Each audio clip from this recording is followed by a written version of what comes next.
a country in mourning. Families are just mourning in their own way. 9 people are dead in a mass shooting in northern BC.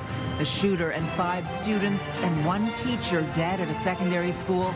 2 others dead at the shooter's family home. 3 people are dead in a suspected murder-suicide in Kittigan-Zibi, north of Ottawa. Young children whose life was ahead of them are lost, and there was not much we could do to help because we were not signaled. Police say they believe the 41-year-old father is responsible for the deaths of his 2 kids, aged 12 and 10. And a refund is not off the table. From the mechanics to the operator to our customer service representatives, everyone is focused on improving the service. At City Hall, OC Transpo has been directed to explore refunds or further free transit options and discounts after another week of cancellations and tough commutes.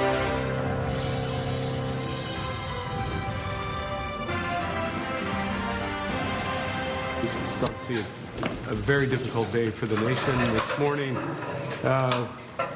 parents, grandparents, sisters, brothers in Tumbler Ridge will wake up without someone they love.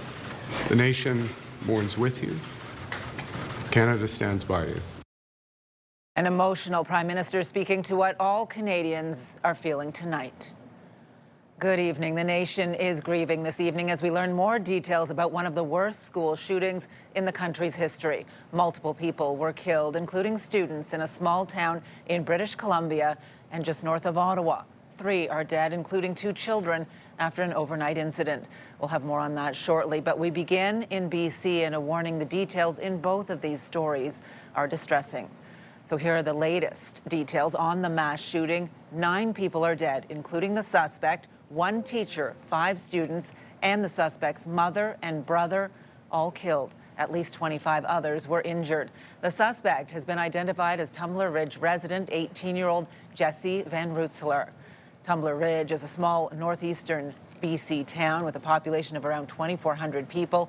It's located about a 13-hour drive from Vancouver. CTV News spoke a short time ago with the parents of one of the victims, a 12-year-old girl. She's just a beautiful soul. She's a light in our family. She loved art and anime. She wanted to go to school in Toronto, and we just loved her so much. She was thriving in high school. She never hurt a soul. She was a supporter, LGBTQ supporter, and she was the last person who ever deserved this. She was in grade 7? Grade 7. 12-year-old Kylie Smith in grade 7. Her parents say they did not know she had been killed until 9 hours after the shooting. CTV's Andrew Johnson is in Tumbler Ridge with more on what we're learning about the victims. A heartbreaking symbol of a tight-knit community in mourning. This is a deeply distressing incident. Shortly after 1:20 local time Tuesday, an alert was sent out to residents warning an active shooter may be in the community. The RCMP say they rushed to Tumbler Ridge Secondary School, where at least 25 people were found injured. 6 others, a 39-year-old female educator, 3 female 12-year-old students, and 2 male students ages 12 and 13 were found dead inside the school of just 160 students. Families are just mourning in their own way. Everybody has their own way of expressing remorse and grief, and we give them their comfort zone. Police say the suspect, who was found at the school dead of an apparent self-inflicted gunshot wound, was 18-year-old Jesse Van Rootselaar, a resident of Tumbler Ridge. The suspect's 39-year-old mother, Jennifer Strang, and 11-year-old stepbrother, Emmett, were found dead at the suspect's home. Well, we don't have an idea yet as to motive. And again, recognizing we're still less than 24 hours into this incident, it is something that we are certainly passionately pursuing, but it would be too early to speculate on motive. Andrew Johnson, CTV News, Tumbler Ridge, BC. We are also learning more details about the shooter tonight, whom police say identified as an 18-year-old female, born biological male. We know the shooter had dropped out of school and had an expired gun license. In an update today, RCMP also said the suspect had interactions with police in the past. Police had attended that residence on multiple occasions over the past several years, dealing with concerns of mental health with respect to our suspect. I can say that on different occasions, the suspect was apprehended for assessment and follow-up. Police say officers recovered 2 firearms, a long gun and a modified handgun. The shooter's possible motives are still under investigation. It is rare that Canada is home to a tragedy of this magnitude, and it has caught the attention of the world. Tonight, leaders here and around the globe are offering their condolences to the community of Tumbler Ridge as the residents there try to come to grips with an unimaginable event. CTV's Stephen Keys joins us with more on this, Steph. Patricia, the grief is far-reaching beyond the BC borders, but in that province, the depths of despair has the BC government declaring tomorrow a province-wide day of mourning, and politicians are honoring the victims whose lives were senselessly cut short. Flags were lowered to half-mast on federal buildings this morning to honor the victims and will remain that way for 7 days. And this same form of respect to those lives lost can be seen at Ottawa City Hall, where flags will be lowered until sunset next Tuesday. In the House of Commons today, the Prime Minister once again offering his condolences to the victims. To those families who have lost loved ones, this House mourns with you. To those who are recovering from injuries, this House prays for you. To the students, the teachers, the parents, every resident of Tumbler Ridge, all of Canada stands with you. Carney fairly poised in the House today, but was visibly heartbroken while speaking to reporters outside of the House of Commons. There was a moment of silence in the House of Commons this afternoon. The Prime Minister has cancelled his trip to Germany. Premier Eby also spoke last night about this tragedy. We can't imagine what the community is going through, but I know it's causing us all to hug our kids a little bit tighter tonight, to wrap these families with love. Not just tonight, but tomorrow and into the future. This is something that will reverberate for years to come. And as you can imagine, it is not just Canadian politicians. This is far-reaching. King Charles issuing a statement writing, "My wife and I were profoundly shocked and saddened to learn of the most dreadful attack at Tumbler Ridge Secondary School. We can only express our deepest possible sympathy to the families who are grieving an unimaginable loss." Other world leaders reacting tonight include the President of France, speaking of the horror that has struck Canada. Ukrainian President Volodymyr Zelensky offered his condolences, as did the Prime Ministers of Australia and India, among many others. Patricia. CTV's Stephen Keys live for us tonight. Thank you. Well, school shootings are rare in Canada. The most recent was in La Loche, Saskatchewan in 2016. 4 people died, 2 students, a teacher and a teacher's aide. In 2013, a Montessori school in Gatineau, in which 2 men were killed. 53 children were taken to safety. In 2006, Dawson College in Montreal, an 18-year-old student was murdered, 20 others injured. In 1989, 14 students were murdered at École Polytechnique. And here in Ottawa, at St. Pius X in 1975, a student was shot to death. Others were injured. The way police respond to calls like this has evolved. This community is very small. It's policed by the RCMP, and there would have been just a handful of officers working at best during this incident yesterday. So the number of officers that were initially tasked with responding, we understand that they responded to the scene within 2 minutes. In an update today, RCMP said officers rushed into the school amid the gunfire. I'll stay with CTV News for continuing coverage of the school shooting in Tumbler Ridge. For updates on radio, tune into News Talk 580 CFRA and CTV News channel at any hour. Well, turning now to another tragic incident in our region. 2 children and a father are dead in a suspected murder-suicide in western Quebec. This happened in Kittigan-Zibi, which is located about 2 hours north of Ottawa, just outside of Maniwaki. Police were called to a home on Kitchimakan Street around 2:15 in the morning. CTV's Austin Lee spent the day there and joins us now in studio with the latest. Austin. Well, Patricia, the mood obviously is quite somber in Kittigan-Zibi and Anishinaabe. Emergency crews, as you mentioned, responded to the scene shortly after 2 o'clock this morning, and police are now working to piece together exactly what led to this horrific incident. This home in Kittigan-Zibi, the scene of tragedy. Young children whose life was ahead of them are lost, and there was not much we could do to help because we were not there was no signal put out that there was a problem. Police say 2 children, a 10-year-old and a 12-year-old, were shot and killed by their father in a suspected murder-suicide early Wednesday morning. Upon arrival, one of the 3 individuals had died, and the other 2 were transported to the hospital where they were pronounced dead. Sûreté du Québec is now leading the investigation, working alongside local police. Kittigan-Zibi Anishinaabe Chief Jean-Guy Whiteduck identifying the 41-year-old father as Randy Tolley. He lived outside for a period of time also, but I don't know a lot about his personal life. I would be in a difficult position to really make any comment. I know he had some issues with the law in the past. A neighbor who did not want to appear on camera tells CTV News the father was very private and he kept to himself for years. Shortly after the horrific incident, Gatineau MP Stephen McKinnon expressing his condolences. It's just an unbelievable thing to wake up to. I know that community very well. My thoughts go out to the chief, all the members of that community. Prime Minister Mark Carney also writing on social media, "Our prayers are with the victims and all those who loved them," adding government officials are in contact with local authorities to ensure the people of the community receive every support we can provide following this heartbreaking loss. The community is there, and we're really encouraging the community to stand together, stand strong, and support each other in these difficult times.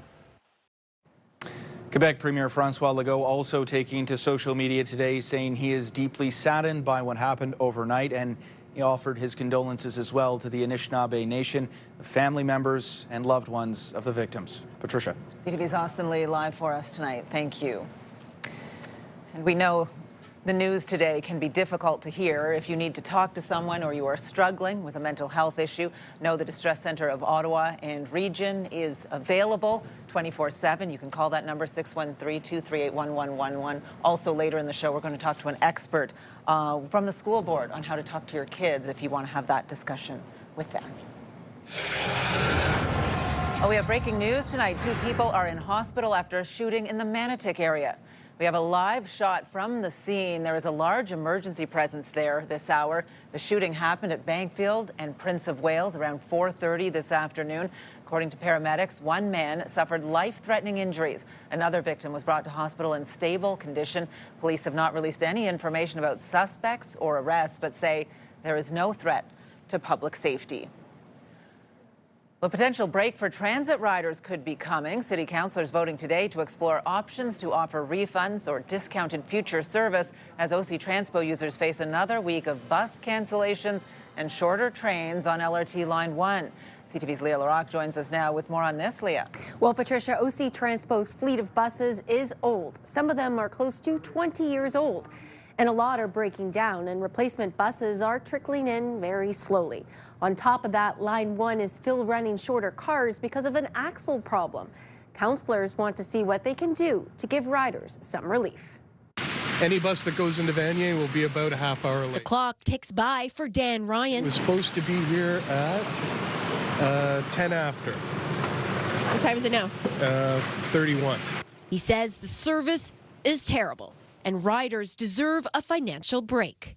I think it's ridiculous that we have to pay full fare for a bus that's an hour late. Is that carriage?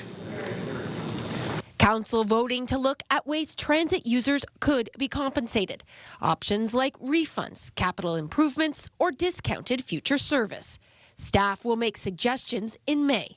Transit users are suffering right now. A lot of people on the road that aren't transit users are suffering with the congestion, and anything that council could do to help improve that with future compensation is important to do and consider. But here is the main problem. OC Transpo doesn't have any money. This year alone, it's facing a $47 million hole in its budget. So this begs the question, if a refund or some sort of compensation is coming for riders, where will the money come from? Councillors want to look at using savings from penalties to the LRT maintainer for poor service. The monthly service payments that we pay to RDG are significant. You know, we're not talking thousands of dollars, we're talking millions of dollars. So there is a significant sum of money that could be available. You know, any funds that were withheld, we may be in a situation where there is a dispute with our maintainer on those funds. The city will also create an accountability policy where riders would directly benefit. Something that Ottawa can show how this kind of governance can lead to better reliability for riders. OC Transpo says fixing the problem is going to take time, and the city is once again asking for patience. Better times are on the way for OC Transpo. We just have to get through this very, very challenging, difficult time, frustrating, irritating time. OC Transpo did offer free transit in December of 2021 after a derailment caused a 54-day shutdown. That month of free transit cost OC Transpo $7 million. Patricia. CTV's Leah LaRock live for us tonight. Thank you. And we are thinking about OC Transpo and looking for Ottawa's worst commute. Do you use public transit? How long does it take to get to your destination? If you think you have Ottawa's worst commute on OC Transpo, contact us at ottawanews@ctv.ca. We want to tell your story. Still ahead, music of the heart and from it. An incredible new program at the Pearly all about making a forever memory. That story coming up. And here's a live look through our Centennial Glass Skycam. -4 out there in Ottawa right now. A nice, mild evening. Good for the heart. And that's what we are talking about tonight as we go to Jackie now for a full look on weather. She is at Diamond Storage for us this evening. Jackie. That's right, Patricia. Diamond Storage, many of its buildings are lit up in red for Heart Month, and it's kind of nice if you're out and about this evening because we are getting more milder conditions. And yes, we saw snow yesterday. We saw a little bit of light snow earlier today, but it is starting to clear, and tomorrow will be another clear day. Taking a look at temperatures as we look at right now, about -4, -5 really throughout eastern Ontario. And as we look towards tomorrow, it is going to be a sunny day, a little cloud cover in the evening, but for the most part, expect dry, mild conditions. Tomorrow is going to be in the morning will be the coolest at -12, but feeling more like -18. So not too cold, but it's definitely going to warm up to about -4. We still got those northerly winds moving in as well, but clear skies in the forecast that will extend into Friday. We'll have these details for much more for your weekend in just a bit. Patricia. All right, thank you, Jackie. Well, you soon may have to put your trash to the curb on a different day because the city is changing its waste collection schedule. Starting March 30th, the city says about half of Ottawa households will have a new collection day. The frequency isn't changing, and garbage, organic waste, and recycling will still be picked up on the same days. A letter will be sent to all residents who receive curbside collection to let them know about the changes to their schedule. You can also check the city's online collection calendar. Well, the Public Service Alliance of Canada says its Program and Administrative Services Bargaining Group has declared an impasse in contract talks with the federal government. The union says the move comes after last week's announcement of new return-to-office rules for public servants. In a statement, the union says the team made the decision to declare impasse as the employer refuses to bargain in good faith. The union adds, declaring an impasse triggers the next step in the collective bargaining process. The group represents over 100,000 public service workers in program administration, information services, clerical functions, and communications. One person is dead after a crash on Highway 17 near Renfrew. According to Ontario Provincial Police, 2 vehicles collided just before 11 o'clock this morning between Storyland Road and Bruce Street. It's not known if there are any other injuries. Police are telling drivers to expect a lengthy road closure. An Aylmer, Quebec man is among the thousands of Canadians in Cuba preparing to be flown home due to a fuel shortage in the country. Canadian Airlines have said they will stop flying to the island nation after U.S. President Donald Trump cut off fuel supply to Cuba. CTV's Dylan Dyson reports. Aylmer resident Steve Chapman just arrived in Cuba on Saturday and was looking forward to 3 weeks in the sun. We were scheduled to return on the 28th of February. But obviously, I think we're leaving before that. He and his wife are having to leave their Veradero resort behind after a fuel shortage in the country forced Canadian Airlines to cancel future flights into Cuba and instead schedule emergency repatriation missions to bring Canadians back home. We spoke to the agent on the ground here at the hotel, and she told us that we will be receiving an email that is giving us our scheduled flight out. There's about 35, 40 flights a week that go between Canada and Cuba. So there has to be, 35 or 40 flights set up over the next X number of days. Chapman flew down on WestJet. In a statement, the airline says, due to the ongoing fuel shortage in Cuba, our aircraft are being dispatched with sufficient fuel on board to safely return to Canada without refueling in destination.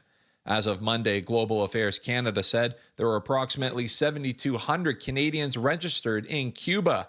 Aviation experts say it should only be days to get them home. But I'd say for those 7,200 by Saturday, they're home. Chapman says they have not felt too many effects of the fuel shortage yet, but outside their resort. One person said that they can only afford to buy about 2 liters of gasoline a week kind of thing. So that's not a lot of fuel to get themselves around. Chapman says they will continue to enjoy the white sand beaches until they are forced to return to the white snow back home. We're just going with the flow, and when we get the tap on the shoulder to leave, we'll do it. Dylan Dyson, CTV News. And you can download the CTV News app right now. Just scan the QR code on your screen using your smartphone. We have more details on the fuel shortage in Cuba and the effort to get Canadians home. A former Ottawa public school in the Redwood Graham Park community is up for sale 8 years after the school was closed to students. Ottawa commercial real estate firm Avison Young has listed Grant Alternative School on Draper Avenue for sale, saying it has, quote, developmental potential. The school is near the intersection of Baseline and Greenbank Roads. The sale is being criticized by area councillors Lane Johnson and local MPP Chandra Pasma. Johnson says she only found out the school was for sale when a resident told her a sign had gone up.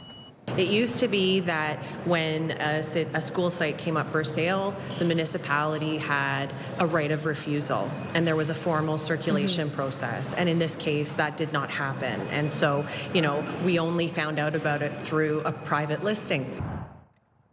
In January, OCDSB Supervisor Robert Plamondon said he directed staff to move quickly to divest unused facilities. Pasma says residents in the community deserve transparency about why the building is for sale. Well, a new medal tonight for Canadians at the Winter Games. Ice dancers take the bronze. Canadians Piper Gilles and her partner, Paul Poirier, have won the country's 4th medal. This is their 15th year skating together, their 3rd Olympics, but this is their first medal. It's been 8 years since any Canadian has won a medal in figure skating. There you go. Skaters from France and the U.S. took gold and silver in this competition, but Canada is celebrating ice dancers Piper and Paul. Great reaction there. So as we take a look at the standings, overall Canada sits 13th in the medal standings with 1 silver and now 3 bronze medals. Well, Canada women play their final opening round game against Finland tomorrow. That happens at 8:30 on TSN. They're currently 2nd in Group A, and it's a doubleheader. The men start their tournament tomorrow at 10:30 against Czechia. I get all teary just thinking about it. Well, coming up, a powerful project that can make a heartbeat last forever in the form of a song. Jackie. Well, thank you so much, Patricia. If you head to participating Heart Month location business, you may see these hearts either up on the windows by the cashier, and it is people who have donated for the Heart Institute throughout Ottawa. So you can do this at participating locations. Keep an eye out on these cards, put your name on it, and show that you've given back to this wonderful community. Now here's a live look through our Centennial Glass Sky Cam, where the temperature is -4, and looking out on Gatineau Park. And a reminder, the days are getting longer, where the sun is now setting closer to 5:30. Today's Snow Report brought to you by Sommet Edelweiss, where happiness falls from the sky. And here are today's snow report conditions out there. New snow on the hill, which is nice, 5 centimeters at Edelweiss. 3 of 5 lifts are open, 23 runs available for skiers, all of them for skiers and snowboarders there. 4 of 6 lifts at Mont Cascade, 20 of 21 runs. All 3 lifts at Calabogie, along with 23 runs. All 4 lifts at Vorlage and 18 runs. And at Camp Fortune today, 5 of 7 lifts are operational, 23 runs available. JS here again, reminding you where to find the best ski and ride conditions, the best snowmaking, the quickest lifts, and your favorite runs. Come ski with me at Summit Edelweiss. Well, the heart is more than just a muscle. It's also a symbol of love, memory, and legacy. And veterans at Pearly Health are creating unique songs using their heartbeat to share something special for their families. Here's CTV's Peter Sperling. Clear sound. I'm just going to record it. Gail Fougere is creating music from her heart, literally. I get all teary just thinking about it. Recording her heartbeat, sounds used as the starting point in creating a unique song. It's very, feeling-wise, it really grabs you, I think. Planning to share it with her daughter one day. I think she'll probably get the final product when I'm gone. I've decided I'm going to do it for her, because you can put little things on those that will bring happy memories. It's part of a project at Pearly Health called Rhythms of Remembrance. Veterans combining their heartbeats with music, voice, personal stories to create digital keepsakes. It's really unique. Once heartbeats are recorded, residents work with music therapists to create something special. We're going to create a musical composition using a song of the resident's choice, and some residents are composing their own song and maybe offering words that they want to share with their loved ones. James Gafer has mostly finished his song, but he's not sharing it yet. It's a surprise for his wife. It's been kind of fun. Here's a sample of what a finished song sounds like. The program is funded by the Government of Ontario. We would like to create a little bit of a legacy of our veterans. Allow residents the chance to connect to family, deepen connections to themselves and their past, and kind of engage in building a legacy that they can share through music. Music shared from the heart. Peter Sperling, CTV News. Beautiful. Well, after another dump of snow, there are more flurries in the forecast tonight. City crews were kept busy yesterday, but there is some sunshine in the forecast coming up, which we look forward to. The sidewalks were pretty slushy out there for walking today after that snow. Jackie, as we take a full look at the forecast. Yes, that's right, Patricia. Well, there is a chance of flurries that we could see overnight. The good news is it won't be as chilly as what we've had for the last several weeks. We are getting a bit of a break for this. And by the time we close out this work week, we are anticipating dry, more seasonable and favorable conditions. Here's the temperatures right now. We're sitting about -4 degrees. And again, we've got those northwesterly winds moving in. So it is still a little bit cool, but not as bad as what we've had again this past weekend, for example. Tonight's lows about -10, -11 for really most of eastern Ontario. You could already see that warm air moving in closer to Kingston and Trenton, where temperatures are between -5 and -7 degrees. Montreal already sitting at -6, mainly cloudy skies for the overnight low. So if we are getting flurries, it's going to be very light and very sparse. Tomorrow's daytime highs, lots of sunshine in store, especially for Pembroke, where it's -4. We've got Bancroft around -3, Kingston, Trenton around -2. And again, here in Ottawa and fairly much for most of eastern Ontario, sitting around -4 degrees. And taking a look across the country, that warm weather really pushing in. Atlantic Canada hovering around the freezing mark. Still a little bit of that snow moving through, much like what we saw here yesterday. Taking a look at Toronto, Windsor, sitting around 0, -1. And out west, we are seeing temperatures on the positive side, especially for Alberta, where temperatures are 5 degrees in Edmonton, 7 in Calgary, Vancouver, sitting at 9 degrees. So you see lots of sunshine across Canada, and that warm up really taking place for much of the country. So it's quite a change, seeing less pink in the in the Arctic air as more so warmer temperatures. So we are going to be hovering closer to the freezing mark as we head into the weekend. So Thursday, sunny, -4. Got a chance of flurries for Friday, but that won't be until the later part of Friday evening. But Saturday, anticipating mainly sunny skies, -3 for Valentine's Day. And for that family day Monday, I'm kind of liking that temperature at 1 degree. So make plans to head out, maybe enjoy the last day of Winterlude. Patricia.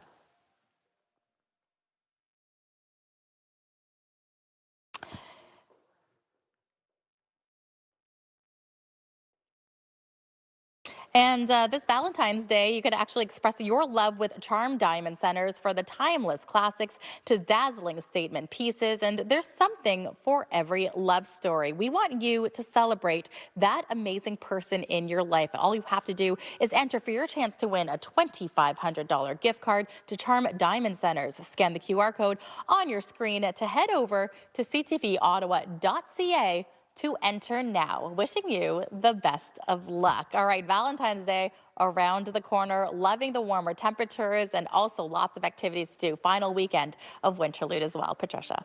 It'll be a beautiful weekend for sure. All right, Jackie, thank you.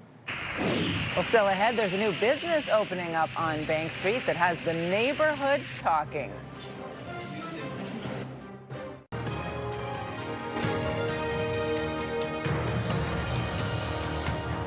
Now, some other stories you need to know right now, including why a councillor wants City Hall to weigh in on the cuts at Algonquin College. CTV's Stephen Keys is here with that and other stories. Steph? Patricia, the councillor for the area, Lane Johnson, put the issue on the table, and it is a fairly time-sensitive one. The college's Board of Governors will meet on February 23rd. That's just 12 days from now. And at that meeting, they'll discuss cutting 30 programs to make sure they still align with the demands of the labor market. But it also has to do with the institution's financial feasibility, as funding shortfalls have been widely publicized. The councillor says the city needs to look at how that will impact the capital's ability to recruit and sustain skilled workers in the future. Former Ottawa 67's assistant coach Vince Mallette has passed away. He spent 9 seasons with the Ottawa 67s and helped lead the team to its 1999 Memorial Cup win. That scene of him jumping onto the ice after the win is one of the highlights in the 67's history. Mallette was diagnosed with Alzheimer's in 2014. In a post on social media, his family shared their love, writing, "You are free now and finally at peace." A new restaurant on a busy stretch of Bank Street has officially opened its doors. Roberto's Corner Italian Deli and Cafe is now open in Old Ottawa South. The family-owned restaurant took over the space that was previously the Life of Pie Bakery. The bakery closed at the end of December after 18 years in business. Roberto's Corner will offer a range of options, including Italian desserts, pastas, and sandwiches, Patricia, and it's right around the time where I start to get hungry, and that didn't help. Yeah, absolutely. It looks like an amazing feast there. And also you mentioned Vince Mallette, 67's coach who passed away. Some of the shots in there were from a 2021 piece that we did with him and his family. Wife and daughter's just the strongest and loveliest of people, and just want to send our thoughts out to them. Yes, our condolences tonight. indeed. Yeah. Thank you, Steph. Well, we want to go back now to Jackie at Diamond Storage, where they are showing their support during Heart Month tonight. Jackie. That's right, Patricia. If you check out any of the diamond storages throughout the city, you may see it lit up in red. And because they are playing such a big role in supporting Heart Month and the Heart Institute here, as well as the foundation. To tell us more, we do have Steve Creighton. You are the Executive VP for Diamond Storage. Another year lighting up the Capitol red. How do you feel? Well, we're pretty excited about it. And, you know, we're also very proud of the fact that we've been with this campaign right from the beginning. And we have several locations, as you've pointed out, across the city, and they're all lit up in red. And it really builds awareness. I think it just creates that sort of sense of awareness. People are calling me going, oh, it's Heart Month, you know, and I know that's going to result in a contribution. So we're really excited to try to stimulate a little bit of further support for the great Heart Institute. Well, talk to me about that partnership between between the Heart Institute, the foundation, as well as Diamond Storage, just that relationship and how people in the community can participate? Well, sure. I mean, we are very dedicated to the communities that have made us successful, including the City of Ottawa. We've had a long affiliation with the Heart Institute. They do great work with cardiac care and education and just awareness of a healthy heart.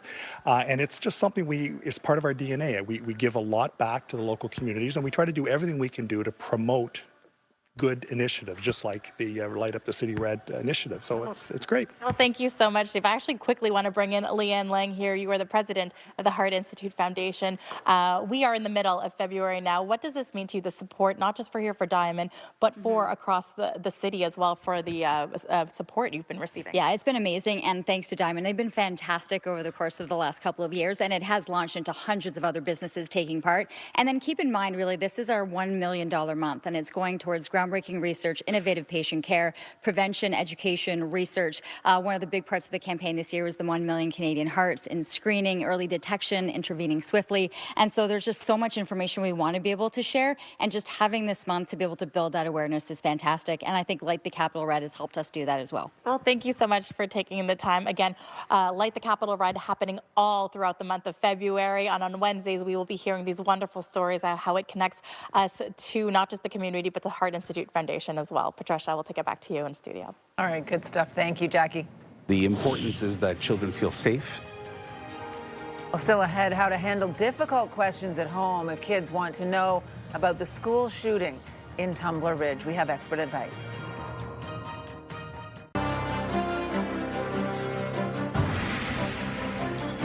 Well, taking a closer look now at our top story, the horrific mass shooting at a BC high school. 9 people are dead, including the suspect, and more than 24 others injured. The 18-year-old shooter's mother and sibling are among the victims. A teacher and 5 students were also killed. And this news is incredibly distressing for many people, not just in BC, but here and around the country. It can be especially difficult to talk to your kids about incidents like this. Joining us now is Dr. Richard Boal, mental health and well-being lead at the Ottawa Catholic School Board. Thank you for being here today. Thanks for having me this evening. So, I mean, it's a tough day. It's a heavy day for adults as well as for kids. If you are a parent, how do you approach discussing this with your children? Well, first of all, Patricia, it depends where the child is with regards to age. So when you're thinking of youth, you're thinking of are there little ones in the school boards or in the community? You want to make sure that you're really addressing it at their level. So think of it as, there's a right time and a right place in order to speak to children with regards to what they're experiencing. So you want to keep that information as carefully limited as possible, and think about children's minds are not mixing those feelings the same way adults do. So you certainly want to make sure that they can understand what's being given to them or what they're seeing, but also limiting it at certain points and knowing not to put things in repeat loops for children. Do you bring it up at all if they do not, if you're not sure whether they've even heard the story or not? Yeah. So we don't bring that up, obviously, certainly unless it's discussed in class or there's events like that happen. Then that usually will be addressed and carefully done so. So the importance is that children feel safe. They feel that they're in an environment that they can express their feelings, and they know that that there's supportive care that's there and offered by adults, and that's certainly what we focus on. You know, we're told often as parents not to make promises you can't keep. This could never happen here. And yet I think a lot of us slip into that kind of thing. And maybe in a previous situation, you might say something like, we live in Canada. It's a very safe country. This type of thing doesn't happen here. Does that make this situation more difficult? I think it's fair to assume that we know that these events don't happen very often, and they're actually very rare, and especially in Canada. We do know that as well that when we look at the safety that we have set in place here in Ottawa, within the 4 Catholic or the 4 school boards that are here, as well as with the Ottawa Police Community Youth Unit, we work all together to make sure that safeties are in place. There's safety in regards to communication amongst the board. We have protocols as well within the community to deal with this. And we certainly emphasize the fact that we're always better when we're working together and we're addressing these concerns. And fundamentally, we're always looking at student safety at the beginning and at the end of the day when they start their day and as they finish their day. Who is the first go-to in the school system if there is a child who is struggling? That's a good question, and I think all parents need to know this. Parents, as well as caregivers and guardians, they know that they can go directly, the children can go directly to their teachers and speak to them, as well as the guidance counselor at the high school level, as well as thinking of the school principal, anybody that's directly in the school that the children feel that they can speak to. They can certainly do that, but the first point of contact is really in the classroom with the classroom teacher. Dr. Boal, thank you very much. Appreciate your time today. Very good, thank you. And if your child needs to talk to someone, the Kids Help Phone is also an option, available 24 hours a day, 7 days a week. You can call 1-800-668-6868 or text CONNECT to 686868. Just ahead, the day on the stock market and the latest from Ottawa's Shopify as it reports quarterly results. Get the latest live local breaking news. Sign up now for our morning and evening CTV News Ottawa newsletter. The best local content from CTV News, Your Morning Ottawa, and News Talk 580 CFRA. Get it all in one place. Sign up now at ctvnewsottawa.ca. The CTV News Ottawa newsletter is brought to you in part by CAA Business.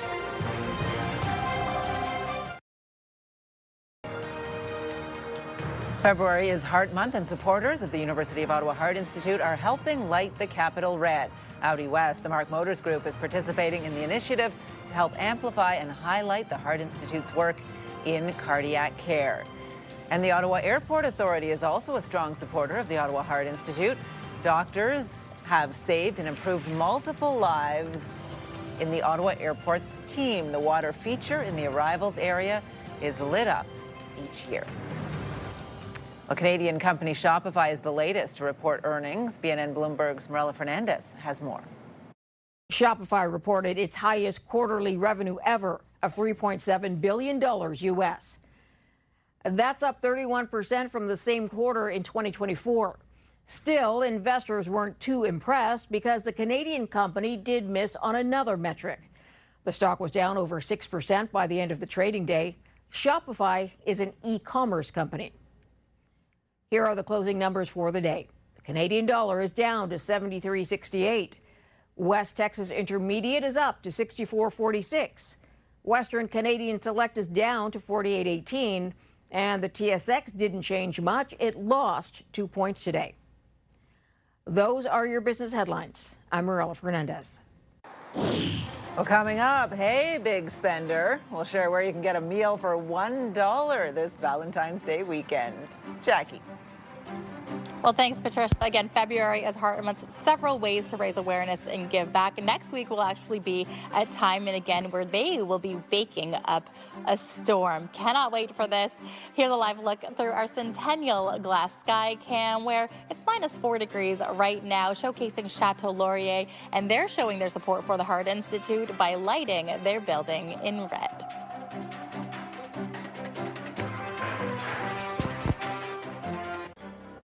Hairstyles, courtesy of Salon Fiorella. All right, back to Jackie now for one more look at our wake-up forecast. Jackie? Well, thanks so much, Patricia. Waking up, we are going to see temperatures really feeling more like -9 to start things off. And as we take a closer look at the 7-day forecast brought to you by Davidson Hearing Aid Centers, celebrating over 80 years in family business, we are seeing that temperatures, well, it's going to get warmer to about -4 degrees. Chance of flurries for Friday, -5, the daytime high. Take a look at Saturday, Valentine's Day. Yes, we are anticipating milder conditions, -3. And as we look towards Sunday, things are going to start to climb closer to above the freezing mark. So you're going to see Sunday -1. Family Day, 1 degree. And I'm liking Tuesday where, yeah, we won't get so much sunshine, but I'm liking that it's going to be 4 degrees. So we are getting a break from those -double-digit conditions and even a break from the snow. So closing out the work week with dry seasonal conditions and hoping this will continue into the early part of next week. Steph, Patricia, we'll take it back to you in studio. I like it. I like it this time. Jackie, thank you very much. Appreciate it.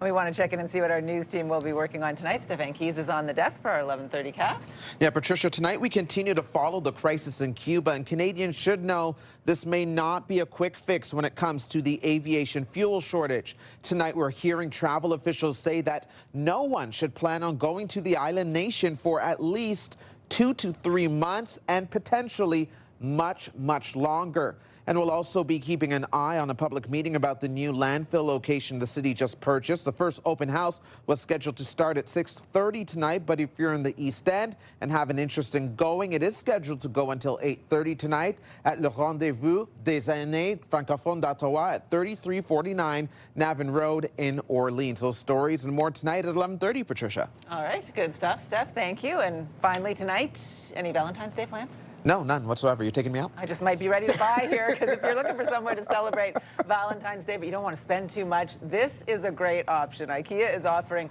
$1 breakfast on Saturday.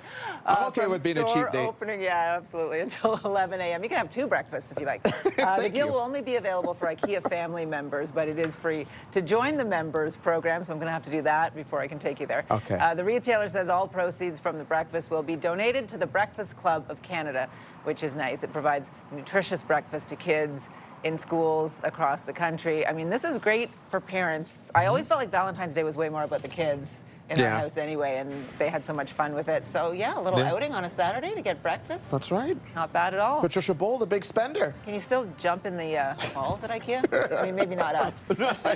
Might be a height requirement there.